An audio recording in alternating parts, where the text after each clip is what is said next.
Long before the construction of Highway 17 over the Santa Cruz Mountains, there was a different way Bay Area vacationers visited the sunny beaches of Santa Cruz. Instead of going over the hill, a train went directly through it. The South Pacific Coast Railroad, completed in 1880, was the original route used to transport both lumber and limestone out of the rugged Santa Cruz Mountains. Spanning over 27 miles and running through more than 7 tunnels, the railroad was crucial to the development of Santa Cruz from the late 19th and early 20th century. The path that the Iron Horse followed through the mountains was known to be treacherous, hugging steep cliff sides. By the winter of 1940, a large washout along the right-of-way caused the abandonment of the line. Now over 80 years later, remnants of the lost railroad are scarce and hard to find. With a few minor exceptions, the portals on each end of the tunnels still stand alone, hidden deep in the forests and mountains.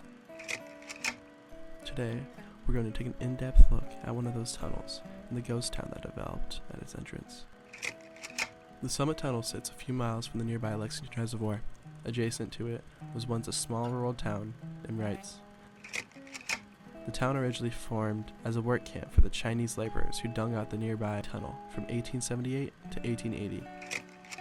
At the time, the idea of digging a mile-long tunnel was nearly inconceivable and extremely costly.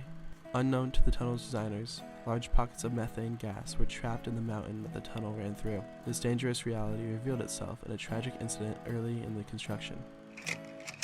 On February 14th, 1879, Valentine's Day, a large pocket of methane gas disturbed by the Chinese workers ignited and caused a massive explosion. The shockwave reportedly launched over a dozen workers out of the tunnel, like cannonballs shot from a gun. 14 workers died in the blast. In response, an air vent was installed in the tunnel to prevent another such disaster. Despite these tragedies, the tunnel was finally completed in late 1880. The railroad helped the town of Wrights flourish. At its peak, the small community featured a railroad depot, hotel, general store, post office, and blacksmith shop. But when the railroad was eventually abandoned, the settlement became stranded deep in the mountain valley. Shops closed and families moved away. In the 1960s, the San Jose Water Company purchased the land where the town once stood. The remaining buildings were demolished, and access to the area was restricted. If you wish to visit the site today, you'll find numerous signs and warnings against trespassing. Not much remains of the ghost town, just a historic bridge over the creek and a few rusted mailboxes in front of the old fence where the station once stood.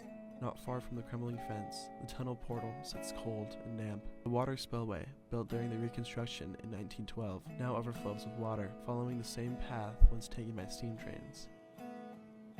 Inside the tunnel, the air is heavy and the atmosphere feels both wet and eerie. Although the days of the South Pacific Coast Railroad are long gone, and the town of Wrights is little more than a gravel lot, the memory of the hardworking men who lost their lives building this feat of Victorian engineering still lingers. The tunnel now stands as a symbol of both human ambition and the enduring power of the natural world that will outlast us all.